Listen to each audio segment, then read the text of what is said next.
This community, which is called Samburu, they stay at the border or the park of Samburu National Park, one of the famous park.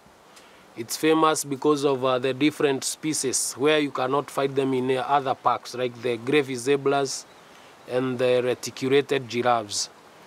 And also the Radiscape is very unique. So people benefit from this this community benefit from the tourism industry, whereby we normally visit their villages with the tourists, and they do shop here and there, and also they promote them, even they sponsor in schools. But it's unfortunate because they are the custodian of the animals, and they should have the total control over the wildlife. But what I know is that they don't receive a lot out of the tourism. What they receive is just a peanut. There have to be ways where the custodian or the people who are surrounding this place should benefit from the tourism industry.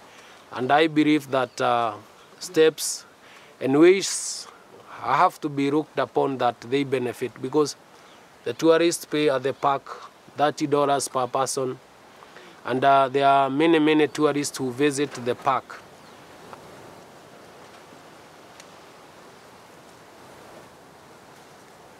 In a way that they can get some money by dancing and singing to the tourists and showing them their tradition, was started by Rebecca in this area, or Umoja. But many people found that they were benefiting, so they created other manyatas or villages nearby, where they normally discourage us not to take clients to the manyata.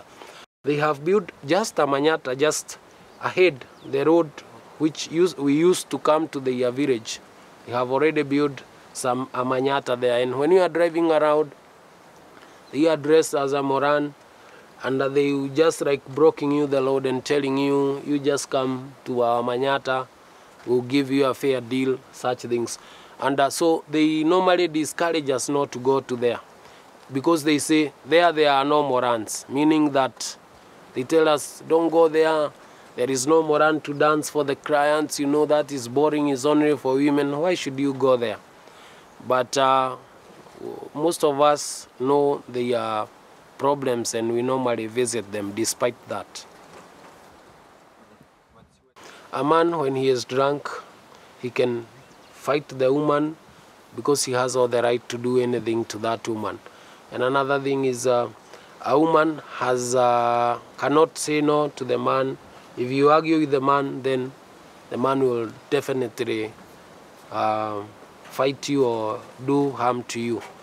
So it is the tradition that women really don't fight for themselves. They just keep quiet and they are fought. A woman cannot inherit. A woman cannot inherit anything. The inheritance belongs to the male part. So there need to be changes, because they don't have equal rights to inherit, equal rights to acquire properties, or even to make decisions. So it needs to be amended that they may be equally represented.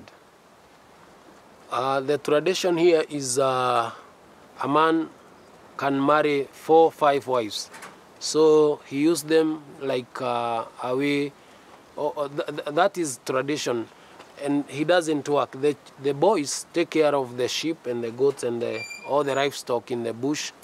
So you find that the man is doing nothing there.